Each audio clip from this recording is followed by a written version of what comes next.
ভোরবেলা গ্রামের মাঠে আলো ফুটছে। কৃষক মঞ্জুর আলম নতুন দিনের আশায় বেরিয়ে পড়েছেন তার ধানক্ষেতে। সকালে উঠেই চলে আসি খেতে। সার, সেচ, কীটনাশক সবই ঠিক মতো দিচ্ছি। আল্লাহ চাইলে ভালো ফলন হবে। প্রতিদিনের রোদে বর্ষায় মঞ্জুর আলম কষ্ট করে গড়ে তুলেছেন তার সোনার ফসল। কিন্তু এই পরিশ্রমের দাম তিনি পাবেন তো? এক দুপুরে হঠাৎ আকাশ কালো হয়ে গেল। শুরু হল ভয়ঙ্কর শিলাবৃষ্টি।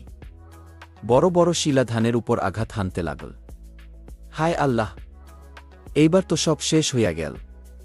মঞ্জুর আলম সকালে ধান খেতে যান, সব কিছু ভেঙে গেছে।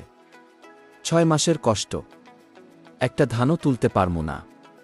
শিলাবৃষ্টি শুধু ধান ভাঙেনি, ভেঙে দিয়েছে মঞ্জুর আলমের স্বপ্ন। এখন কিভাবে চলবে সংসার? ঘরের ভেতর মঞ্জুর বসে আছেন মাথায় হাত দিয়ে, স্ত্রী চিন্তিত গলায় বলছেন, চালতেল তো ফুরায় আসছে।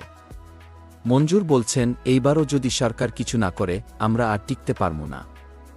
মঞ্জুর আলমের মতো হাজারো কৃষকের জীবনে এমন দুর্যোগ আসে প্রতি বছর। কৃষক বাঁচলে দেশ বাঁচবে, কথাটা শুধু বলা নয়, মানার সময় এসেছে। কৃষকের জন্য প্রাকৃতিক দুর্যোগ ক্ষতিপূরণ নিশ্চিত করুন। ধানের ন্যায্য মূল্য দিন, কৃষকের কান্না থামান।